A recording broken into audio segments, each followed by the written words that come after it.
Welcome to the Deep Dive. We're diving into the life and work of Leonardo da Vinci today. Leonardo da Vinci. We've got excerpts from his Wikipedia page. And you know what they say, Wikipedia is like a rabbit hole, right? Oh, yeah.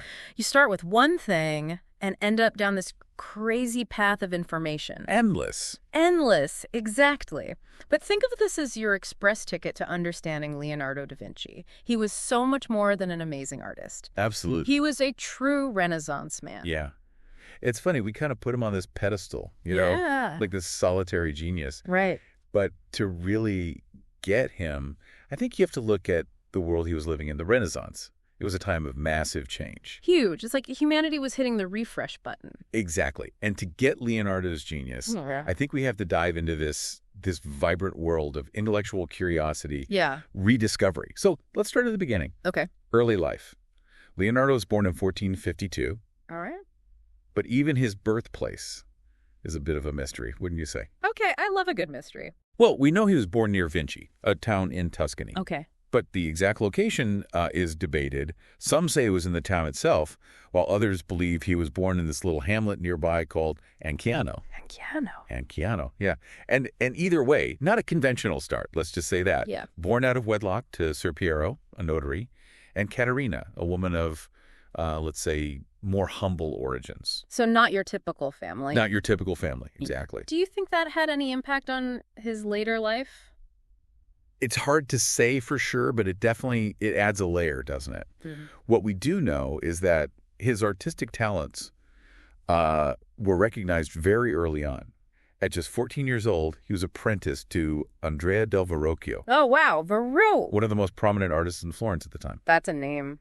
Oh, yeah. That drops jaws in the art world. I mean, what was it like training under a master like that? It was an invaluable experience. Yeah. In Verrocchio's workshop, Leonardo wasn't just learning to paint. Right. He was exposed to all these different skills. Sculpting, drafting, mechanics, even engineering. It was like a Renaissance crash course in everything. Wow, a well-rounded education. Very well-rounded. So how did he go from a student in Verrocchio's workshop to, the Leonardo da Vinci?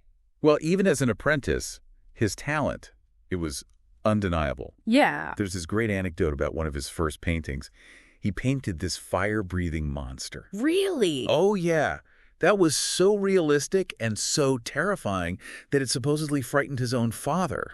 That's wild. So I'm already seeing young Leonardo pushing the limit. Oh, yeah. Making a statement. With his art. Yeah. Did that help him get a spot in Verrocchio's workshop, maybe? It's definitely possible. His talent was just too great to ignore. Yeah. And his skills just developed so rapidly under Verrocchio's guidance. Right. By the age of 20, Leonardo was already recognized as a master in the Guild of St. Luke. The Guild of St. Luke. I've heard of that, but I don't really know what that means. Oh, interesting. So the Guild of St. Luke, this was a powerful organization for artists. And get this, doctor surgeons. Wow. Yes, you heard that right. Back then, you see, artists weren't seen as like these bohemian free spirits we think of today. Right. They were craftsmen, highly skilled professionals who belonged to these guilds that controlled everything from training to commissions. So being a part of this guild, that meant that Leonardo had made it? He had made it. He was a professional artist? It gave him a certain status. It opened doors to prestigious commissions. Right. But Leonardo, he wasn't content with just being a successful artist in Florence. Right. He had bigger ambitions. Okay. Grander ideas. I'm sensing a turning point in the story. What happened next? Well, in 1482, he did something quite bold. He wrote a letter to Ludovico Sforza, the Duke of Milan. Wait, he sent the Duke a resume? Basically, yeah. Might seem unusual to us, but in the Renaissance, self-promotion was key. Okay. And Leonardo's letter, it wasn't just a humble request for work. This was a brilliant display of his talents. Mm-hmm. He highlighted his engineering skills. Oh, wow. His ability to design weapons, bridges, even war machines. He was putting himself out there. He was putting it all out there. Big time. What about his painting? Was that even in the letter? He did mention painting, but almost as an afterthought, which I find fascinating. Really? Yeah. He seemed to really prioritize his engineering and inventive skills over his artistic ability. Maybe he thought that would appeal to a duke more, but did it work? It absolutely worked. The Duke, he was impressed by Leonardo's audacity and his ingenuity. Yeah. And so in 1482, Leonardo packed his bags and moved to Milan. Okay. This began an incredibly prolific period in his life. So Milan became his new playground. It did. And it was there that he created some of the most iconic works of art in history. Absolutely. Speaking of which, everyone knows the Mona Lisa, The Last Supper, but I bet there are stories behind these masterpieces that most people don't know. You're absolutely right. Take The Last Supper, for instance. Leonardo, master of capturing human emotion, but he really struggled to find models. Oh, man. He was looking for people to embody Christ and Judas. Oh, he used models. That's really cool. How did he find his Judas? Well, according to Giorgio Vasari, a 16th century biographer of Renaissance artists, Leonardo found his Judas in the most unlikely of places. The prior of the very convent where he was painting the fresco. No way. What a coincidence. Right. Why the prior, you ask? Yeah, why the prior? Apparently, this prior was constantly nagging Leonardo about finishing the painting on time. Okay. And Leonardo, being the genius he was, saw this impatience, this annoyance, as a perfect representation of betrayal, the very emotion he wanted to show in Judas. Wow, that's brilliant. Right, finding inspiration in the most unexpected places. Totally. Okay, what's the story behind the Mona Lisa? What's the secret to that smile? That has captivated people for centuries. The Mona Lisa's smile, it's a masterpiece of subtlety. Leonardo used this technique called sfumato, which means smoky in Italian. It involved blurring the lines around the mouth and the eyes, creating this ambiguity in her expression. So he intentionally made it hard to read her. Exactly. And that's what's so captivating about it. Right. We're drawn to the mystery. We're trying to figure out what she's thinking, what she's feeling. Yeah. It's almost like the painting interacts with each viewer differently. It's like a visual puzzle. It is a visual puzzle, No. inviting us to complete the story behind the smile. Wow. And then we can't forget about the Vitruvian Man. Oh, the Vitruvian Man. That iconic image we've all seen a million times. Is there more to it than just being a pretty picture? Oh, absolutely. Yeah. The Vitruvian Man is like a visual representation of Leonardo's understanding of human proportions and his belief that the human body was a microcosm of the universe. Wow. So he's connecting the human form with the cosmos. Exactly. Like a hidden code or something. The human form is a perfect expression of divine proportions. And these same proportions can be found all throughout nature. Wow. Amazing. So we've talked Last Supper, Mona Lisa, Vitruvian Man. Any other masterpieces from this time in Milan that we should mention? Two others definitely come to mind. The Virgin of the Rocks and Lady with an Ermine. Fill me in. What makes them so special? Well, the Virgin of the Rocks, it's intriguing because there are actually two versions of it. Oh, really? And the reason for the second version: payment disputes with the group that commissioned the painting. Even back then, artists had to deal with those issues. It seems like it. And then you have Lady with an Ermine, a portrait believed to be of Cecilia Gallerani, the mistress of Ludovico Sforza. Wow.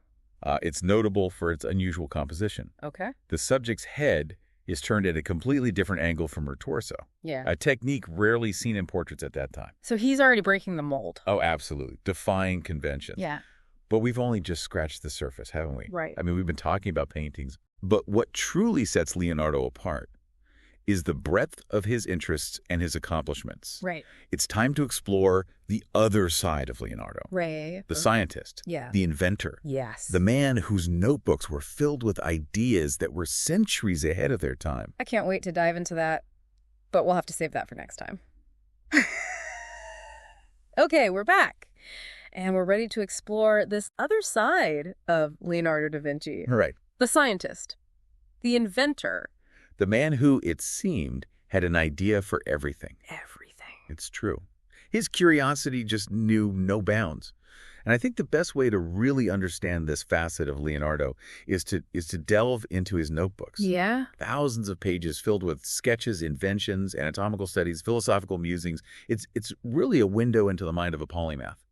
I've always been fascinated by his anatomical drawings. Yeah. They're so detailed. It's almost like looking at a modern medical textbook. It's true. I mean, they were remarkable. And he actually dissected human corpses, something that was still very controversial at the time. Right. To produce these incredibly accurate drawings of muscles, bones, organs. He even created anatomical models using melted wax. Melted wax. That's amazing. Yeah. So he was really pushing the boundaries of what was known about the human body. Absolutely. But were his anatomical studies just for his art, or did they have a scientific impact as well? That's a great question.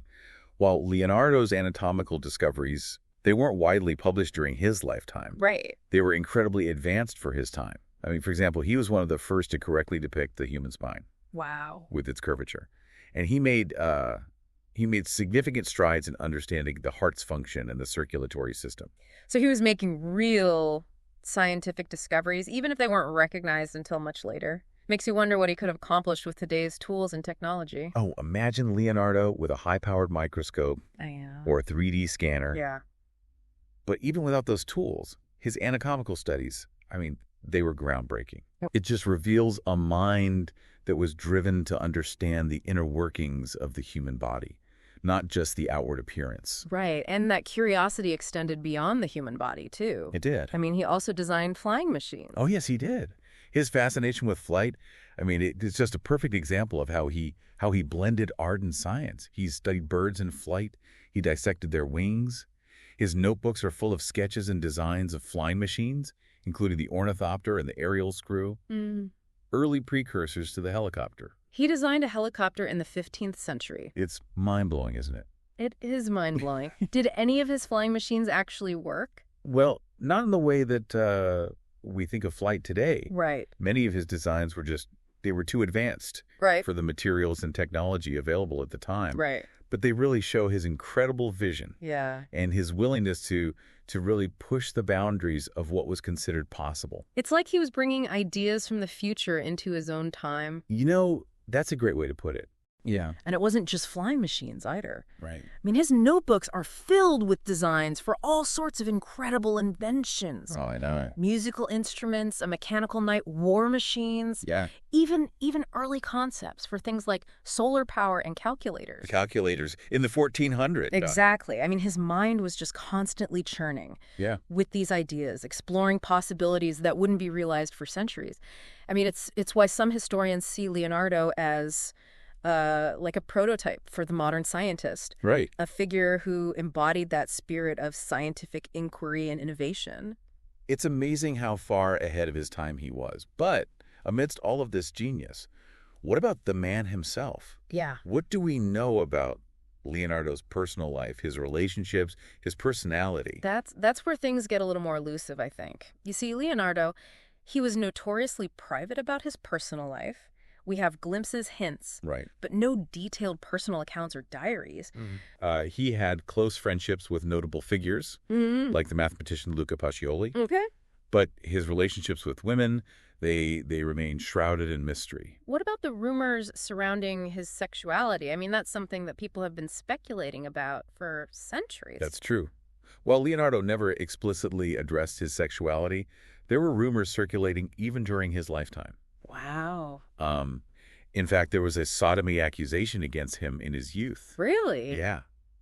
Though the charges were dropped, some historians point to his close relationships with his pupils, particularly Salai, as evidence of a romantic or sexual dimension in his life. Salai. Now, that's a name that keeps coming up. Who was he, and what was their relationship like? Well, Salai, whose real name was Gian Giacomo Caproti. Okay. He joined Leonardo's household as an apprentice when he was just 10 years old. Wow. Leonardo nicknamed him Salino, which roughly translates to Little Devil, which I think gives you a little insight into their dynamic. Little Devil, that sounds like he was a handful. He certainly seems to have been mischievous. I mean, Leonardo's notebooks actually contain a list of Salai's misdeeds, describing him as a thief, a liar, stubborn, and a glutton. Oh, wow. He apparently stole money and valuables on multiple occasions, even spent a small fortune on clothes. He sounds like a real troublemaker. But if he was such a nuisance, why did Leonardo keep him around for nearly 30 years? You know, that is a great question.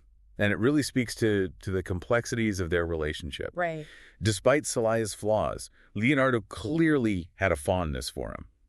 Some historians believe their bond went beyond a typical master-apprentice relationship, suggesting that there may have been a romantic or sexual element. And to add more fuel to the fire, didn't Salai inherit some of Leonardo's most valuable works? He did. He inherited several of Leonardo's paintings. Wow. Including a portrait that was listed as La Gioconda in his own inventory. Hold on. La Gioconda as in the Mona Lisa. That's the theory, which just adds another layer of intrigue to the already enigmatic Mona Lisa, doesn't it? It does. So even 500 years later, there are still mysteries surrounding Leonardo's life, his relationships, his art.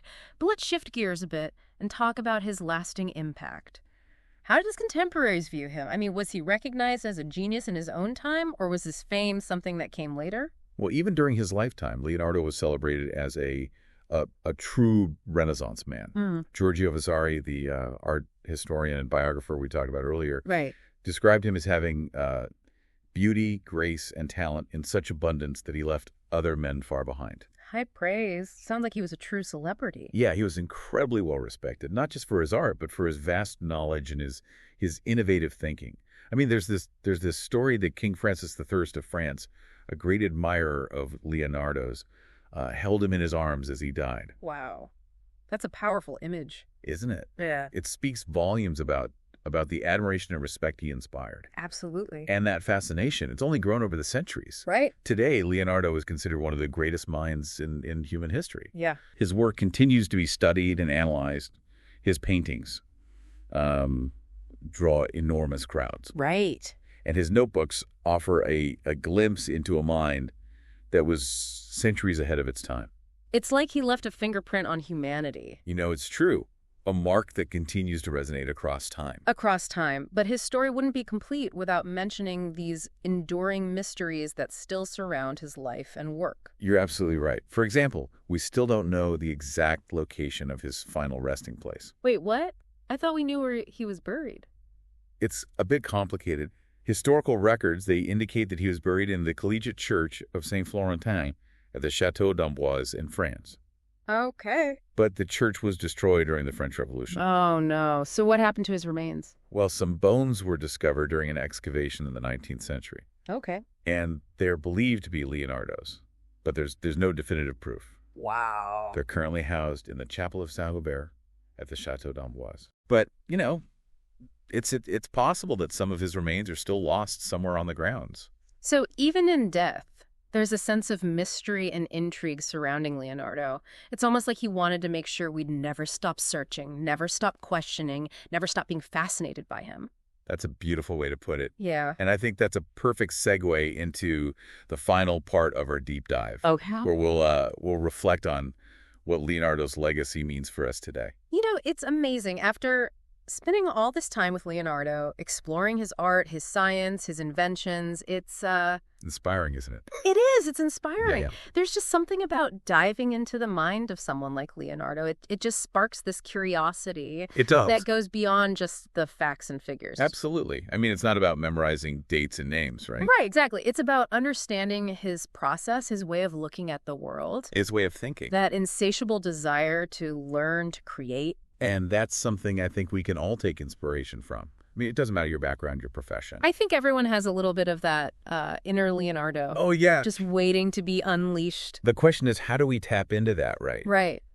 How do we cultivate that Leonardo-esque spirit, that curiosity, that innovation in our own lives?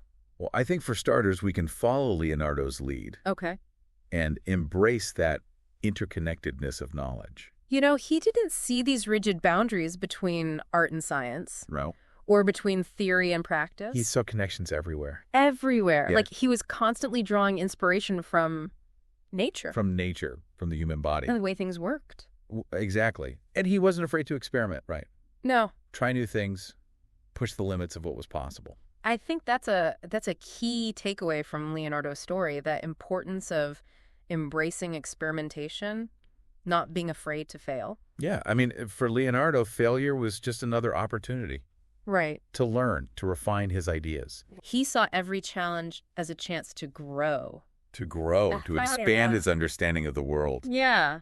So I guess the challenge for us is to find those opportunities for growth in our own life. To step outside our comfort zones a bit. Right. Try new things. Look at the world with fresh eyes.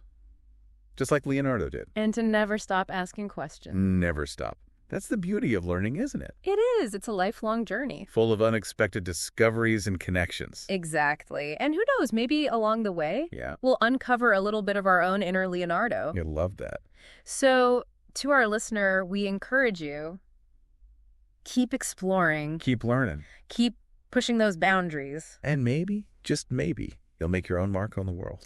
Inspired by the legacy of Leonardo da Vinci. That's a great thought. Thanks for joining us on this deep dive into the life and work of a true Renaissance master. It's been a pleasure. Until next time, keep diving, keep exploring, and keep that Leonardo-esque spark alive.